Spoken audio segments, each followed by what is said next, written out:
So a couple of weeks ago, may nasagi akong sasakyan sa SM. Hindi ko sinasadya, of course. Pero ang pagkakamali ko is pinatagal ko yung processing sa utak ko. And because of that, I was tempted to run away. I was tempted to escape. Iwasan ko na kaya yung problema. Takas na lang ako, total, wala naman nakakita sa akin eh. Instead of going to the security guard, looking for the owner ng sasakyan at i-resolve na kagad yung problema. But you know what? As I was failing in my heart, I heard this strong conviction na talagang sinasabi sa akin, do the right thing. In fact, no, nasabi sa akin, sigurado ka bang wala nakakita sa'yo? E paano kung may nakakita sa'yo? Ano pang kwenta ng mga sineshare mo sa social media? No? Anong kwenta pa nung pag-share mo ng gospel? If you yourself fail, sa tingin mo ba makakalusot ka sa akin? Sabihin natin makalusot ka sa ibang tao. Kung hindi kita mapagkakatiwalaan sa mga maliliit na bagay-bagay, sa mga malalaking bagay pa kaya? Think about that. No? And true enough, mabuti na lang hindi ko tinakasan yung may-ari. Kasi, as I look up, nandoon pala yung CCTV. Nakatutok sa sasakyan ko. And just imagine that. Kung nagkataon, ano pa yung mukhang ihaharap ko sa inyo? Now, with that said, bakit ko ba ito pino-point out sa inyo?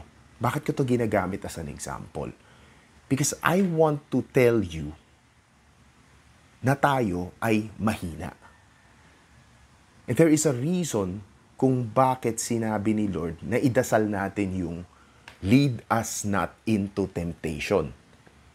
This actually means do not allow us to fail when we are tested.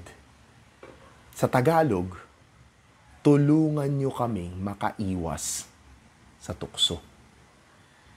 This is a prayer for protection from ourselves. No? Because temptation is always gonna come. Left and right yan. Iba-ibang klaseng temptation. No? Sometimes we are tempted to steal. Sometimes we are tempted to hurt someone. Sometimes we are tempted to commit adultery pag wala si misis. Gumawa ng kalokohan. No?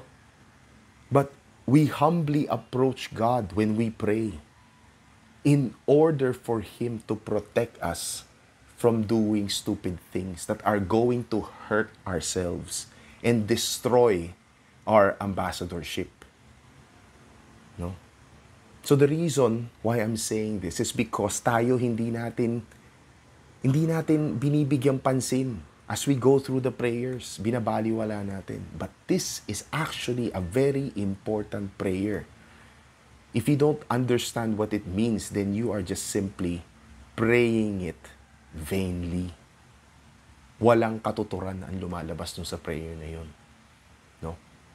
I hope I'm able to encourage you to take seriously itong prayer na to. And with that, God bless.